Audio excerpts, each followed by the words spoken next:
Oui, les invités sont là, Marcel. C'est bon, vous m'autorisez maintenant? Oui, je vous autorise. Vous savez, aujourd'hui, on va parler Oui. de ce sujet-là. Oui. Comment la femme fonctionnaire peut-elle concilier sa vie professionnelle et sa vie conjugale? Effectivement, comment la femme, voilà, jumelle, ou bien Oui. jumelle, voilà, les deux, Ouais. la vie professionnelle et la vie conjugale. Et pour l'animer, justement, je disais, nous avons sur ce plateau Joël Tokponou, il est psychologue, spécialiste des questions matrimoniales. Bonjour. Bonjour. Comment allez-vous? Très bien.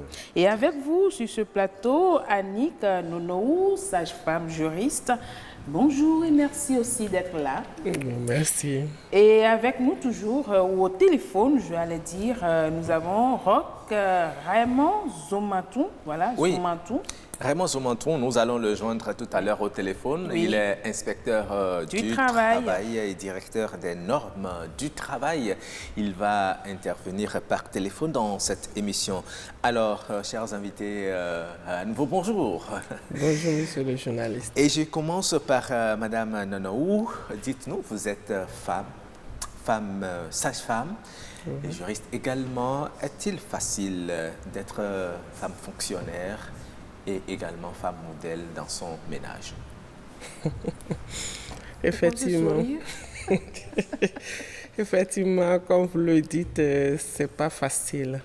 C'est pas facile d'être femme fonctionnaire et à la fois gérer correctement le ménage. Et vous savez déjà, quand nous prenons les femmes fonctionnaires seulement, et disons, je vais spécifier, quand nous prenons les femmes qui ne font pas la garde, Oui. parce qu'en tant que sage-femme, je préfère D'accord. Oui, agir sur ce côté. parlez-nous de votre expérience. Oui. Donc, du coup, si on était femme fonctionnaire, c'est vrai, on est toutes femmes fonctionnaires, même en tant que sage-femme, on est femme fonctionnaire, mais il y a des femmes fonctionnaires qui vont au boulot le matin et qui arrivent à rentrer à 18h30. Oui. Ça encore, c'est mieux. Parce que tout au moins, tous les soirs, tu pourras voir tes enfants. Mais quand tu es sage-femme, et parfois quand on est seul au poste, parce que quand on est débutant, on est basculé dans les postes les plus reculés.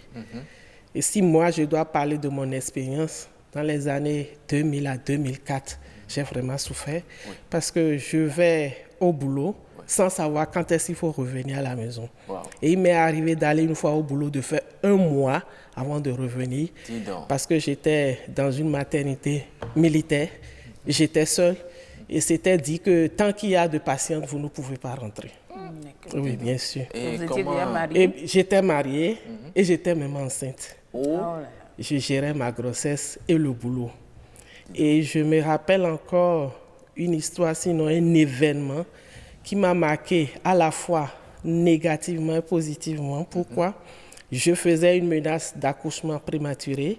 Je n'avais pas eu de repos médical et bizarrement, j'ai une femme en travail que je ne pouvais pas référer. Il m'est arrivé de sauter ma perfusion pour sauver la vie de la patiente et du nouveau-né. Et c'est après cet accouchement que j'ai remis ma perfusion. Wow. Mais c'est devenu un événement heureux parce que mon garçon qui était dans le ventre en ce moment, j'ai pu l'accoucher à terme. Dieu sait faire ces choses. Il est actuellement en terminale au Britannique militaire. Oh, Il y a bravo à franchement madame. de difficultés. Hein? Bien Monsieur sûr. Tokponou, avec ces différentes contraintes, justement, vous voyez ce que Madame Nono vient d'énumérer, il se trouve qu'il y a des hommes qui n'aiment pas comprendre la femme, surtout quand elle est retenue par son activité et professionnelle. Pourquoi? Non, le responsable d'entreprise ne crée pas son entreprise pour valoriser un être humain. Lui, c'est un capitaliste, Tout par à fait. nature. Ouais. Il recherche les intérêts. Donc, sa propension, c'est de tirer de son employé le maximum de profit possible. Donc, dans cette dynamique, il ne fait pas forcément la différence entre hommes et femmes, Les femmes. de manière classique. Mais dans la pratique... Surtout que nous prenons l'égalité du sexe. Absolument. Ouais. Mais dans la pratique, c'est à lui de voir si le fait de ne pas faire la différence entre les deux arrange son entreprise ou pas. Mais vous savez, on a même eu certaines plaintes de femmes. Hein. On dit, vous venez au boulot à 7 heures, tout comme vos collègues masculins, et vous rentrez après le départ du patron à 22 heures. Donc, la femme, elle est mariée, mais elle sait, avant de venir, elle n'a pas le choix. Et il y a des postes qui vous imposent cela. Bien sûr. Ouais. secrétaire de direction, par exemple. Oui, à ce niveau, il faut déjà que le plan se pose, je vais dire, en termes du travail, au début du travail. Quelles sont les clauses sur lesquelles vous entendez pour commencer le travail? Maintenant, si entre-temps, on ne s'est pas entendu sur des clauses selon lesquelles il faut rentrer après 22 heures, que vous commenciez à travailler et qu'à côté, vous avez des primes, vous voyez ce que les primes vous font. Ce que ça fait aussi à la maison. Si, ce que ça fait à la maison. Oui. Vous savez très bien que vous vous soustrayez de votre famille, mais à côté, il y a ça. Est-ce que c'est possible de gérer tout ça? Oui, c'est possible de gérer. On se donne à fond au plan énergétique, au plan du travail, tout. Mais cela a beaucoup d'inconvénients. Oui. Aussi bien pour l'individu que pour l'entreprise. Pour l'individu, c'est naturellement le manque de fatigue, l'augmentation du stress, l'anxiété, ainsi de suite. Mais pour l'entreprise, c'est forcément le manque de compétitivité, le manque de comment vous dites ça, la qualité du travail. C'est ça. Parce que l'individu, l'agent qui est fatigué, ne donnera pas le même rendement que l'agent qui est en bonne santé. Et ça m'amène à indiquer de se demander pourquoi on travaille. On travaille fondamentalement pour 3 choses. Premièrement, gagner de l'argent. Oui. Avoir des ressources matérielles et financières. Tout à fait. Deuxième chose, s'épanouir. Oui. Et troisième chose, contribuer au développement de la société. Oui. Mais lorsque il en arrive que votre travail ne fait que vous faire gagner de l'argent, vous avez forcément 2 autres aspects qui manquent. Et ces 2 autres aspects qui manquent, l'épanouissement et la contribution au développement social, et qui risquent d'avoir des répercussions tôt ou tard désagréables sur votre personnalité et sur votre personne, ainsi que sur la société. Parce que quand vous n'êtes pas épanoui au travail, l'ambiance se ressent forcément à la maison. Une femme qui, comme elle le dit, est assez stressée par le travail, assez inquiète au travail, forcément, à la maison, il y aura des problèmes. Et n'oubliez pas, la femme, forcément, qui travaille à 2 emplois, dit-on. Elle est d'abord ménagère. Être ménagère, c'est un travail à part entière et à plein temps. Et qui devait être rémunéré. Mais qui n'est pas rémunéré. Et c'est pourquoi je dis qu'il devait être rémunéré. Ce n'est pas rémunéré de manière financière. Justement. Mais c'est rémunéré à travers la qualité. Lorsqu'on constate la qualité de l'éducation que les enfants reçoivent, la qualité du foyer que l'on a. C'est une rémunération morale. Les mérites ne reviennent pas qu'à la femme. Et donc, quand vous voyez, lorsque vous allez faire les cartes d'identité et autres, pour un homme, lorsqu'il n'a pas de travail, on dit c'est un chômeur. Mais pour une femme, on met ménagère. C'est un travail à part entière. Et donc, la conciliation est vraiment compliquée pour une femme parce que c'est 2 travaux différents. Vraiment. Et une chose, le ménage ne finit pas. On ne finit jamais de faire le ménage. Jamais. Du 7h à 7h, si tu dois faire le ménage, tu le feras toujours. À faire dans le ménage. Voilà, je salue vraiment les femmes. Merci beaucoup. Oui. Madame Nono, est-ce que vous comprenez pourquoi, malgré tout ce qu'il a eu à expliquer, certains hommes n'arrivent pas à comprendre les contraintes professionnelles de leurs épouses? Oui, avant d'aborder même cette question, lui, il a parlé prioritairement de 2 rôles. Oui. Moi, en tant que sage-femme, je ne veux pas oublier le rôle de la santé et de la reproduction. Parce qu'en dehors de tout ce que la femme fait, c'est visible. Dans l'invisible, elle ne se repose pas. Parce que quand même tu t'es décarcassé au boulot, tu as tout fait, tu es rentré, mais tu as quand même un rôle conjugal. Et en tant que femme, il faut mettre ton mari à l'aise. Il faut assurer. Et quand tu ne fais pas ça là, le foyer, ça prend feu. Donc on devrait vraiment insister sur ça aussi. Non, bon, on ne dira pas le premier rôle, mais le rôle fondamental qui tient le foyer. Merci, madame. Tant que ça ne marche pas de ce côté, le mari n'est pas à l'écoute, la femme aussi est stressée, on n'est pas épanoui. Donc, en se basant sur l'hormonologie, on sait très bien ce que la sexualité fait dans le couple. C'est fondamental. C'est le sapeur-pompier, comme le disent. Maintenant, quand on vient à ce que pourquoi les hommes n'aiment pas accompagner leurs femmes, bon, je dirais que ça dépend de la stratégie mise en place et puis de la communication au sein du couple. Okay. Si vous faites le bilan de la journée ensemble et si tu es vraiment avec un mari qui t'aime, il est compréhensible. Il suffira de lui laisser dire ce qu'il a pu faire dans la journée, tu le félicites. Et toi aussi, tu essaies de lui dresser déjà ce que tu as fait dans la journée. Et il commence déjà à compatir et quelque part, il se pose la question de savoir avec tout ce que cette dame dit, est-ce que la nuit sera bonne? Mais quand tu sais te prendre, tu fais rapidement le bon mets, il mange. Vous allez au lit, vous continuez les discussions et dans la bonne sexualité, ils sont souvent compatissants. Mais quand vous avez une femme qui n'a pas compris, et puis comme le disait le psychologue tout à l'heure, c'est aussi question de management déjà depuis le boulot parce que quand tu n'es pas une femme expérimentée, tellement tu es stressée au boulot que tu penses répercuter les violences subies sur la famille et sur le mari et sur les enfants. Et scientifiquement démontré, la violence se transmet. Quand vous êtes violenté de façon inopinée, vous allez transmettre la violence sans le savoir. Donc, il faut être aguerri et savoir déjà que, bon, la violence, elle est quotidienne jusqu'à la fin de votre vie, bien qu'elle ne soit pas une bonne chose. On est en train de lutter contre ça, mais ça ne va pas partir d'ici à demain. Donc, du coup, savoir raison garder et déjà à son portail se dit, mais j'ai fini avec le boulot. Il ne faut pas que je rende la vie difficile à ceux qui sont avec moi. Absolument, c'est très important, hein, c'est très important. Merci d'avoir mis l'accent là-dessus. Nous allons très rapidement voir ce que les citoyens pensent également de ce sujet-là. Comment faut-il concilier la vie professionnelle et la vie conjugale? Eh bien, Yasmine Damata et Kemal Awissoussi leur ont tendu leur micro. Écoutons-les. Ahimesi kanriho bamina leva sogbelo ko gbebo na ndo vile tombo do papa le ton eno ve o pele donc wa vo amina sa nu papa le do eni pon boku nu bla nu mi do emi ko kan la kaka bona i ko gbe bona le do ko gbe ton bona ndo vile ton mi no ko pola zole wu donc eno ni ndebo no ve o pele le papa le suna de me no jo me do bo wi me yon no je na ble le bo ko kan ka bo le va i ko gbe bola do vile ton no ado kan bo danu bola je zanme na le do mi di le wa e donc eno ni ndebo no ve o nu mi ne akasi ku blogbon ba mi gbo na lo gan to e bo no de wu mi ko wa gbe mi o force mi do ra po mu la je le je we force apart the door and of 5 ma this road door apart the na 5 but for aye metem no dijan e na papa ka the door ko me no anachi kui do we won to boton bo akoton gbe e na papa the door ko me no the door vile education de ten na yere donc ko me nyon le mi no gbo ti kui mi no ko papa le pon we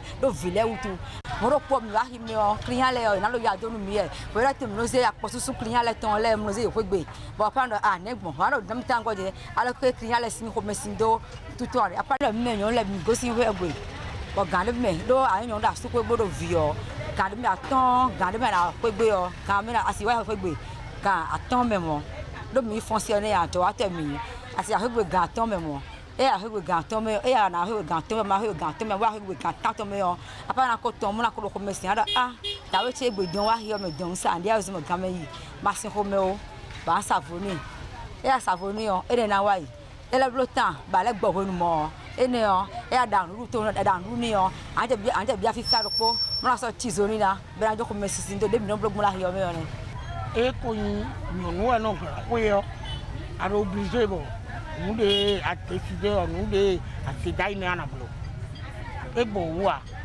yin na yin de tenwe o autonomy na akini bo na wa ndi bo ba do apo me de o lo akotuno de wa pate na do ndo ko gbe o gliwon awdar toboton bedo ezeu akanablo ezeu odo donu sonyo pere lantemeno akime ogotsan kime aje ko bi on dira na ve oni ne par exemple aussi gagner fonyo dans tomo akime nda de des fois e bi na de frigo me na de frigo ino awozo no sose des fois ni so le ko ipada no da no ni no ko gbe mo je rin e ye na da pada il y a qui met ton géant, et pour la qui ton géant, et je peux bien dire rapide et naïne. Et nous faisons nous, mais quand obligé de l'emblo, au filet l'emblo. Tiens, ouais, Joe. Si les a son mère, il va grandir, Ejekwe enokpon. Ere me khode nu ano so yedonu. Papa ido suru o ma da yon do meji ya. Suru o ka yete. Papa ido kwe o da do meji jan o. Me ma do kwe na determine mina le ibade wodu.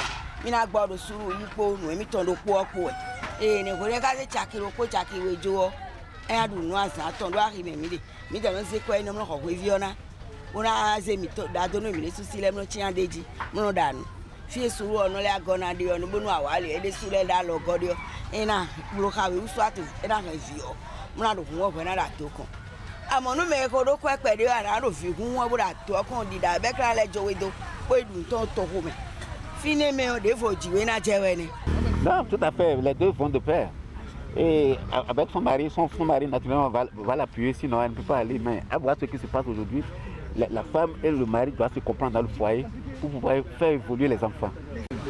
S'il y a quelque chose entre deux, il y a le dialogue, ils vont se comprendre entre eux-mêmes. Parce que c'est son travail aussi. Donc tout ça, avant de sortir, maman doit préparer, doit faire quelque chose à la maison avant de partir. Donc à son arrivée, ça ne doit pas plus poser de problème pour le mari. Et voilà. Nous venons d'écouter ce que pensent les citoyens de ce sujet-là. Oui. Je vais demander à Joël déjà ce que vous retenez de ce qu'ils ont eu à dire. Principalement, ils ont relevé les difficultés qu'ont les femmes à jumeler le ménage et le travail et le ménage. Ouais. Mais surtout, le manque, je veux dire, j'ai ôté la nécessité du dialogue entre l'homme et la femme pour pouvoir alléger les difficultés auxquelles sont confrontées les femmes à la maison. Madame le disait tout à l'heure, la nécessité du débriefing au thème d'une journée, c'est souvent nécessaire de s'asseoir. Oui, il est journaliste aussi, donc il connaît. C'est souvent nécessaire de s'asseoir pour faire le point de la journée.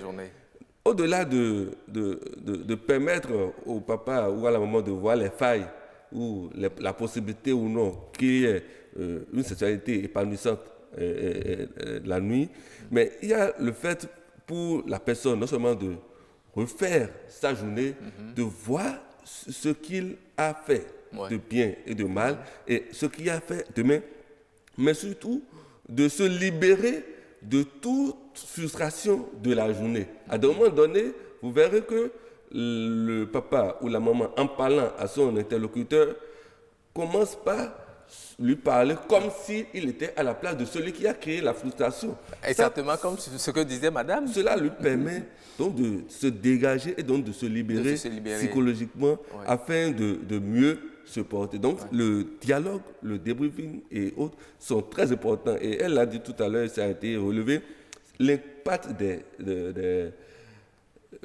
du mieux-être de la femme sur les enfants. Si le papa, la maman, et principalement la maman, parce que la maman sert de cordon un peu entre le papa et les enfants.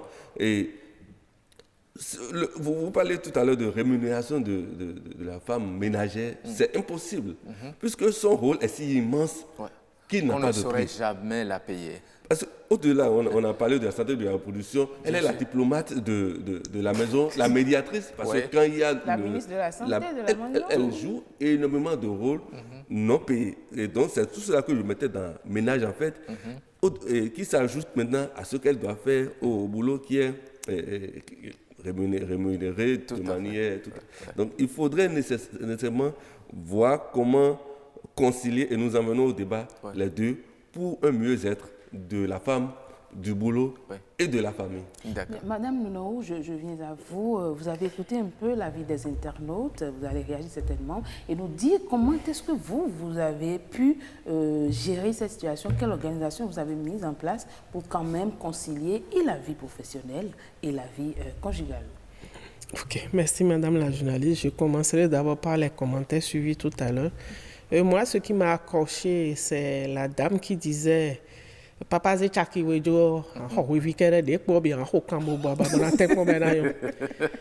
traduit réellement ce que vit la majorité des femmes. Parce que quand tu as ton époux, Nous sommes dans des pays en voie de développement, sinon des pays pauvres. Donc, le monsieur ne peut donner que ce qu'il a. Mais le ventre affamé n'a point d'oreille. Les enfants veulent manger. Papa veut bien manger.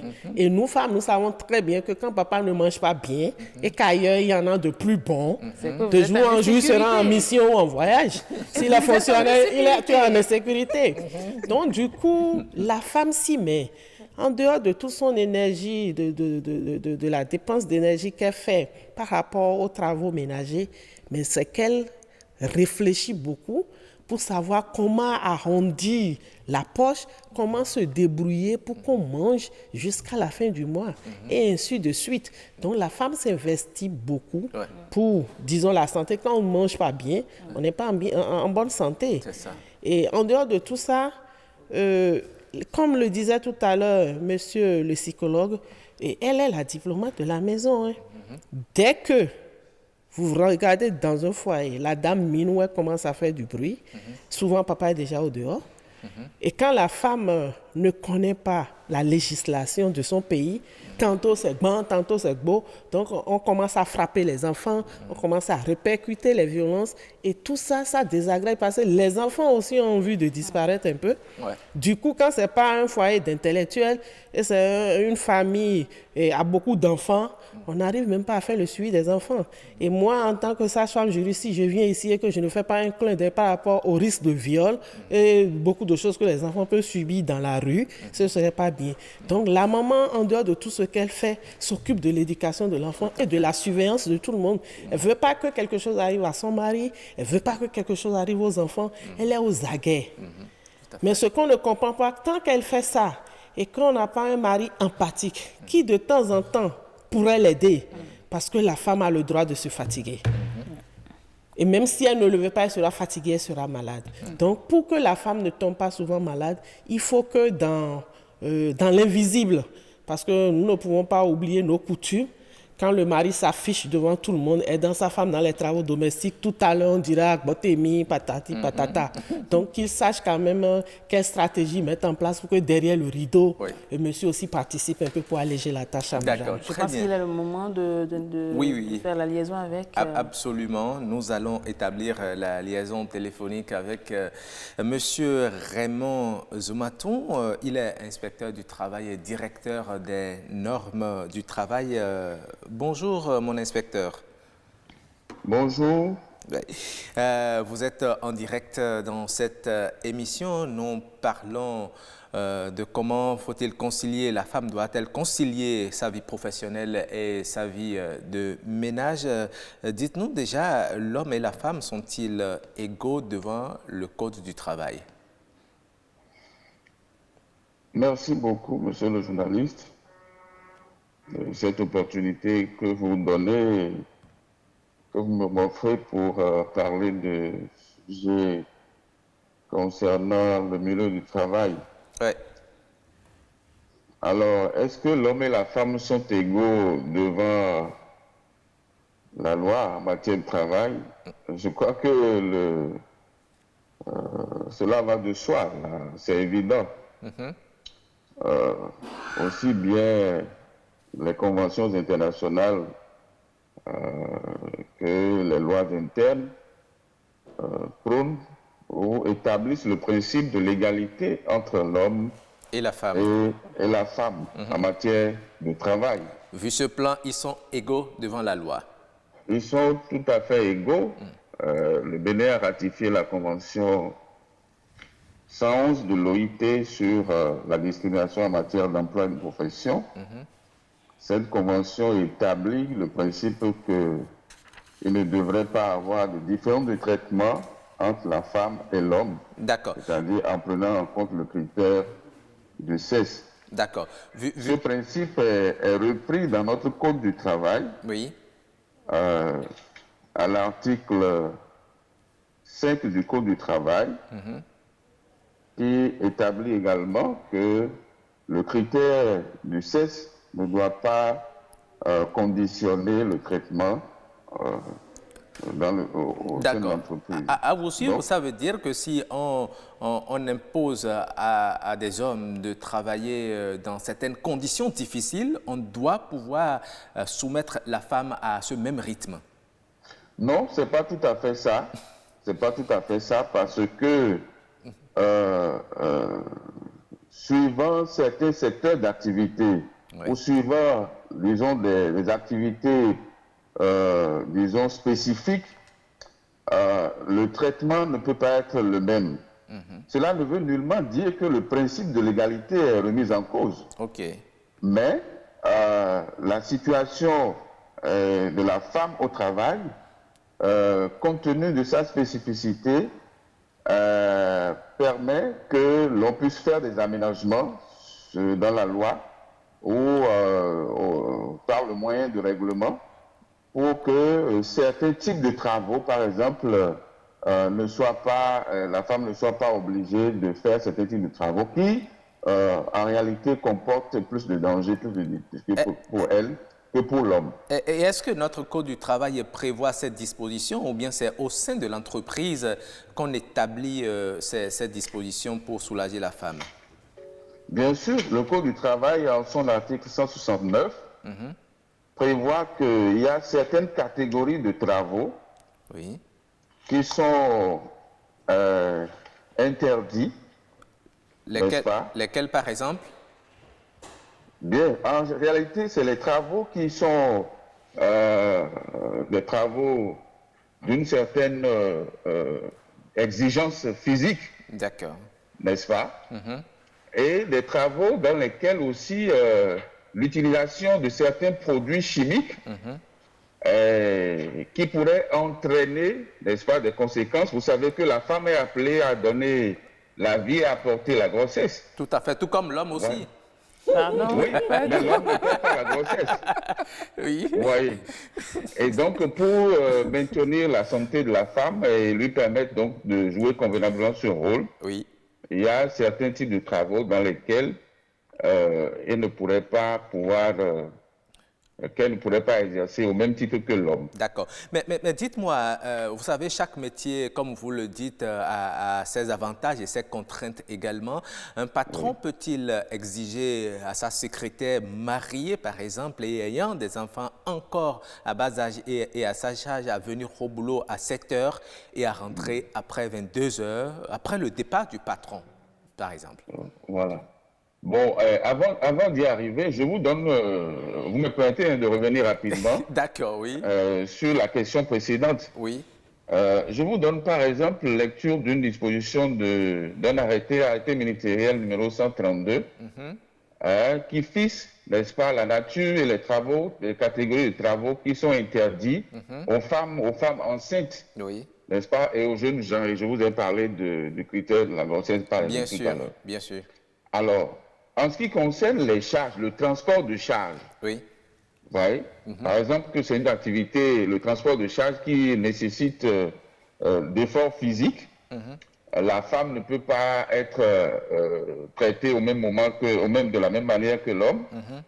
Donc, les travailleurs, les femmes, ne peuvent porter ou traîner ou pousser des charges d'un poids qui soit supérieur au poids suivant, par exemple. D'accord. Alors, lorsque vous prenez la femme, là où l'homme peut porter un poids de 20 kilos, n'est-ce pas, la femme est appelée à en porter la moitié. D'accord.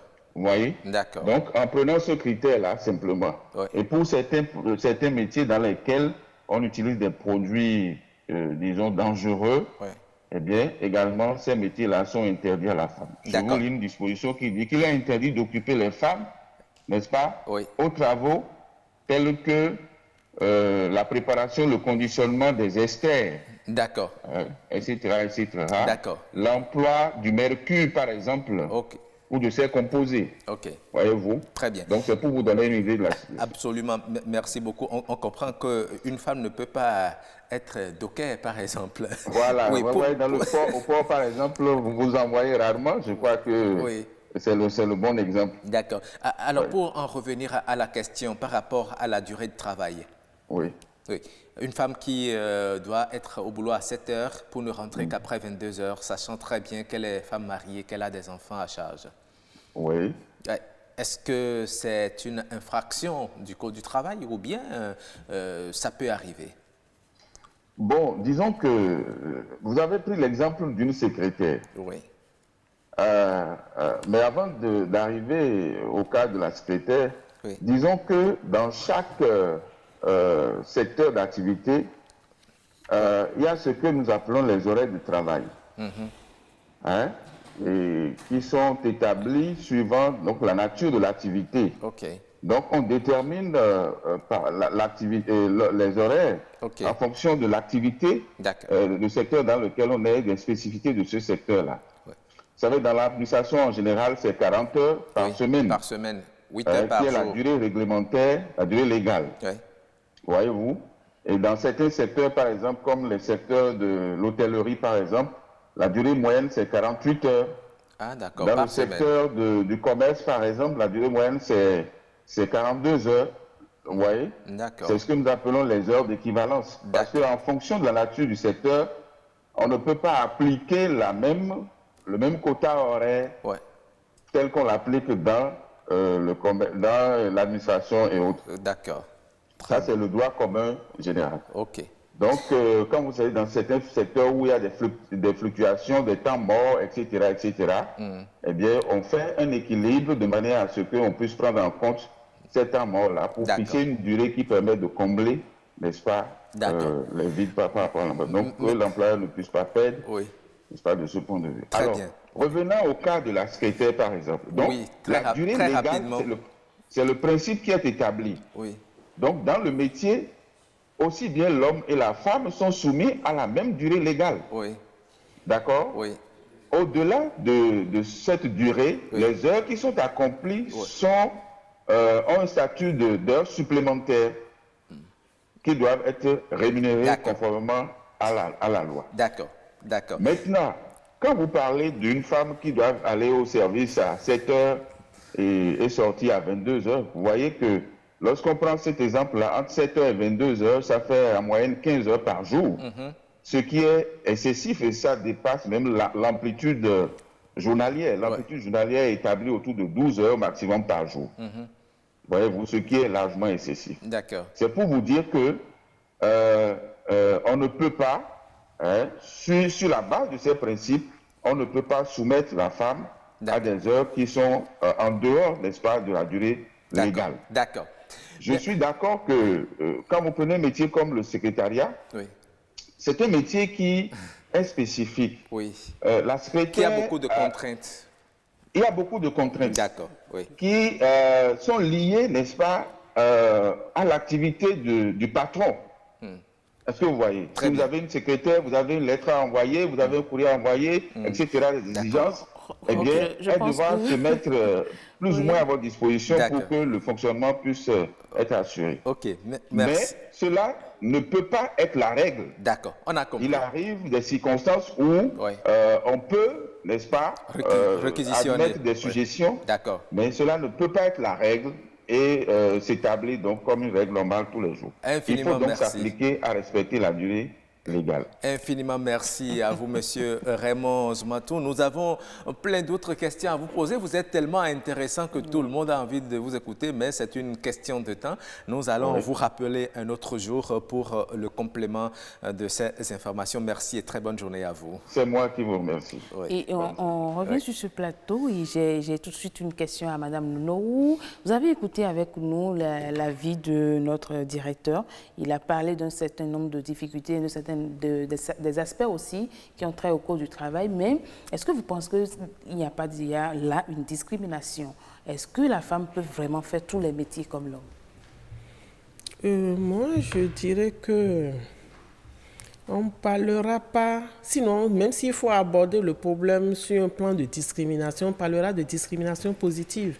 Parce que la femme est quand même le socle de la famille. Et si son travail doit la détruire, vous voyez l'impact que ça peut avoir sur la société. Donc, c'est une discrimination positive. C'est comme ça, moi, je l'apprends. Maintenant, moi, la partie qui m'intéresse, c'est le fait qu'on dise que garder les femmes longtemps au boulot ne devait pas être l'exemple. Ça peut venir rarement. Mais il faudrait que les employeurs aujourd'hui comprennent cela. Parce que ce qu'on est en train de dire, ce n'est pas la vie de la secrétaire seule. Vous parcourez beaucoup d'administrations. Le directeur au four au moulin, personne ne peut lui demander où est-ce qu'il va. Et c'est quand il vient à 17h qu'il commence une réunion à 18h30 ou à 19h. Et c'est parti pour 23h pour tout le monde. Des réunions qui concernent tout le personnel, alors qu'on constate très bien qu'il y a une majorité de femmes. Pendant que vous étiez là depuis 7 Bien heures. sûr. Mais quand vous venez en retard, on ne vous pardonne pas. Vous quittez après 23h, c'est pour rentrer à 1h du matin dans l'insécurité totale, aller faire tout ce qu'on doit revenir. Et comme le disait tout à l'heure le psychologue, et quand on revient tout fatigué, on ne pourra pas faire du bon boulot. Ce ne sera pas du travail bien fait. Donc c'est vrai qu'on n'a pas encore abordé les doléances, mais moi je voudrais que les employeurs pensent à ça. Et la notion d'équité arrive.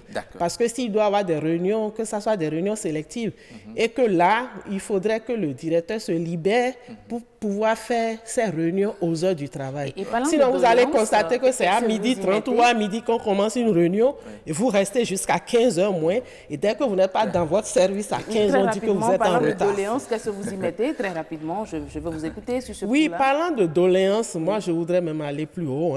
Ça, c'est à l'endroit des gouvernants. Il faudrait qu'on revoie les horaires de travail pour alléger la tâche à la femme. S'il faut aller au boulot autour de 8h et sortir au plus tard à 16h, ce serait mieux pour les femmes, mieux sortir à 15h. Mais dire qu'on y va et qu'on sort à 12h30 et que le soir on n'y part, on sort à 18h30, c'est pas évident. Surtout quand nous prenons la ville de Cotonou par exemple, tout fonctionnaire qui va ne sort pas à 12h30. On est obligé de mettre les nattes, les enfants sont à la maison, on dort, on ne s'occupe pas des enfants, c'est pas tout ce qui se passe au foyer. Et déjà à 15h, vous vous rasseyez au bord de la table là, et parfois à tourner les pouces. Et ce n'est qu'après 18h30 qu'on commence des réunions où on ne fait même pas de suivi. Les recommandations n'ont jamais été suivies, mais il y a beaucoup trop de réunions. Joël, très rapide. Madame Nonoa des Griffes. Non, je pense que je ne dirais pas, je pas des tolérances ou exigences. Il importe aujourd'hui que le temps de travail soit revu d'une manière ou d'une autre dans les entreprises. En fait, les managers... Pour la femme seule ou bien pour les deux sexes? Pour les deux sexes, mais principalement pour la femme.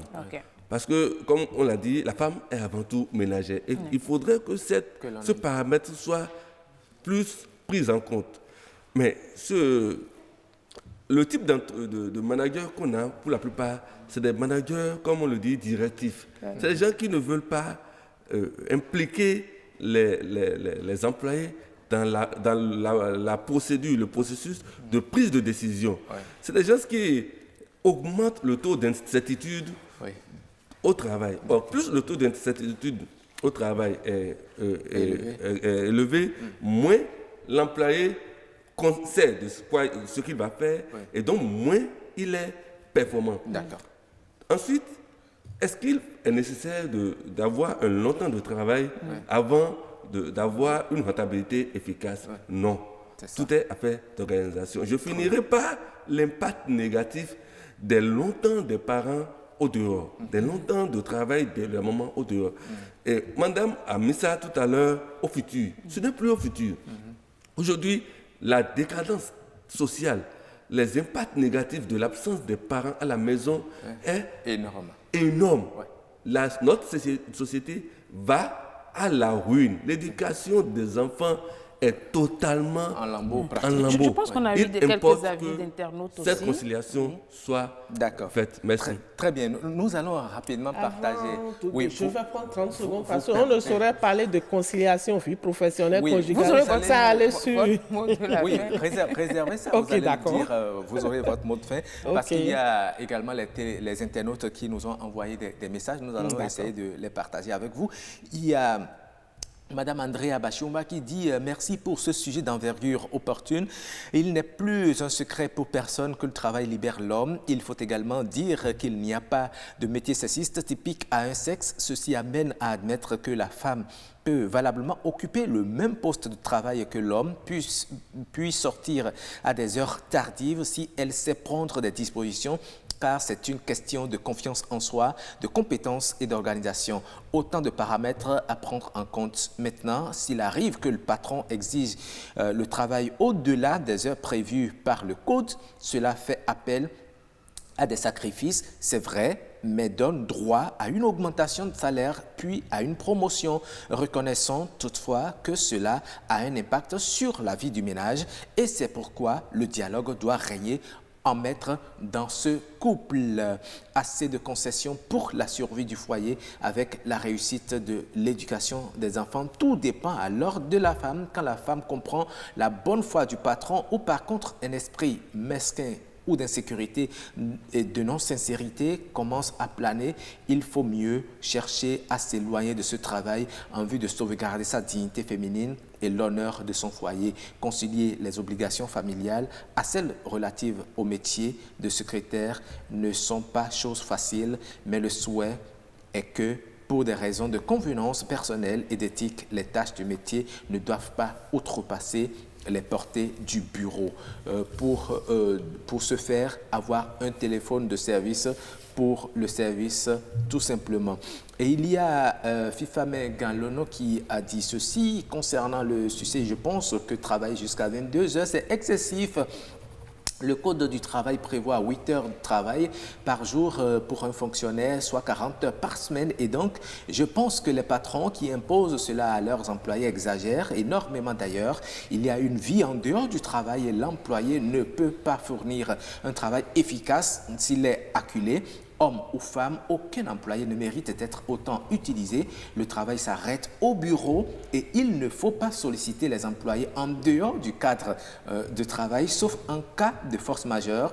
Les employés aident les patrons à obtenir de bons résultats dans leurs entreprises et ce n'est pas parce qu'ils sont payés qu'il faut les utiliser comme des machines.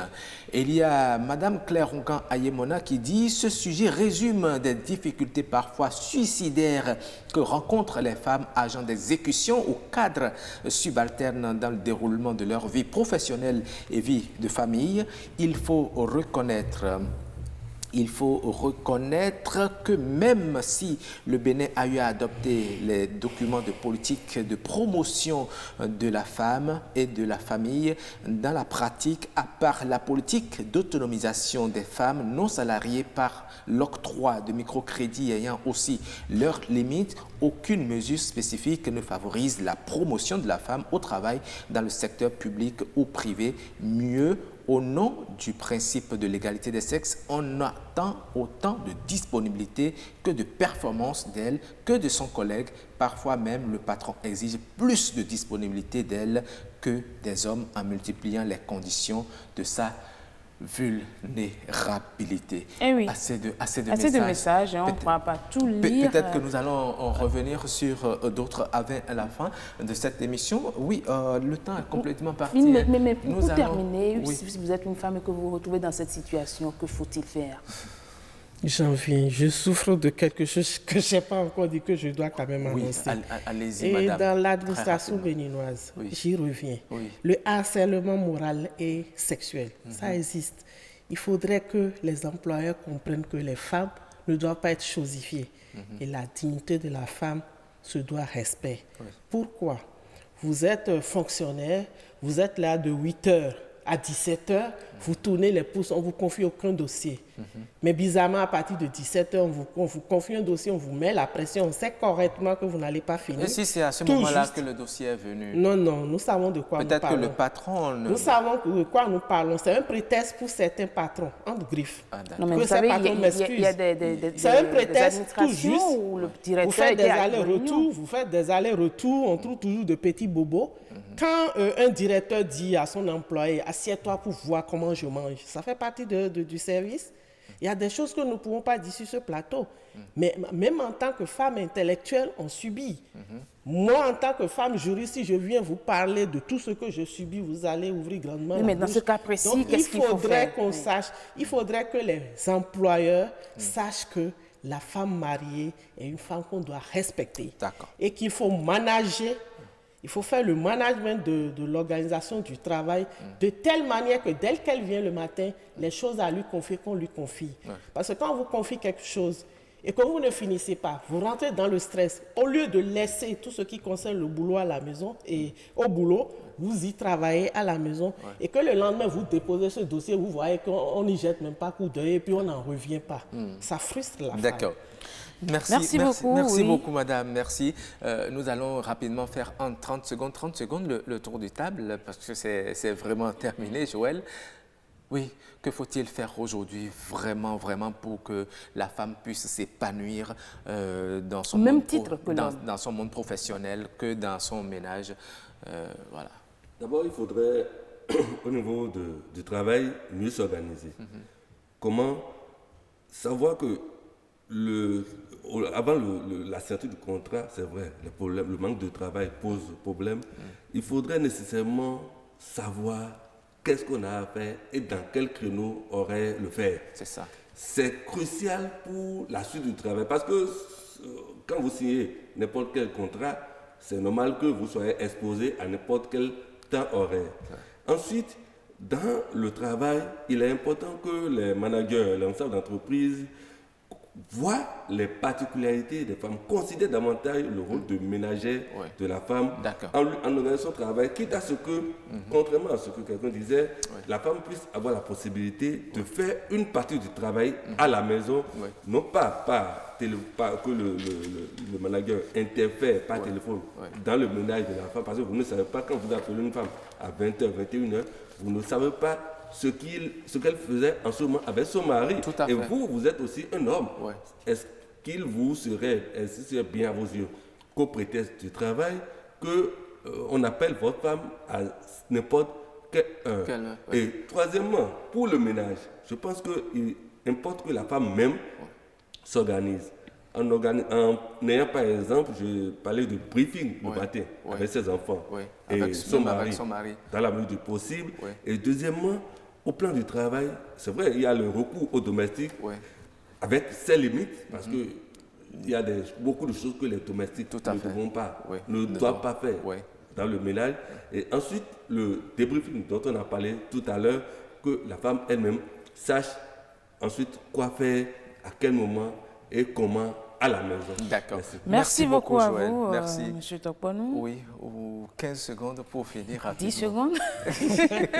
Parce que les chefs d'édition nous font de grands gestes. Je ne sais pas même dire merci moi à mon époux parce que je n'ai pas eu le temps de partager mes expériences. Le temps est relativement court. Mais M. Narcisse Agani, en tout cas, on va revenir sur parce qu'il est très compréhensible. En dehors de tout cela, moi, je suis président fondateur d'un réseau où je voyage beaucoup sur le plan régional. Je milite pour l'élimination des violences en milieu sanitaire. Et je sais combien de fois ça impacte sur mon foyer, mais mon mari étant compréhensible, je me sens allégée et puis les enfants aussi me comprennent. Ce système de débriefing est vraiment important.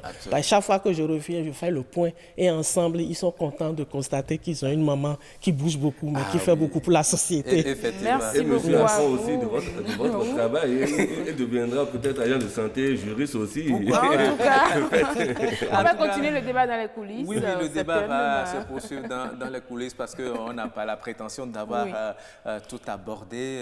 En tout cas, merci pour votre disponibilité. J'espère qu'on va revenir peut-être une autre fois pour mieux approfondir ce sujet. Et on peut d'ailleurs même continuer la discussion sur le forum. Oui, le forum. Ça continue, la discussion continue. Merci à vous, Joël. Merci à vous, Madame Annick Nono.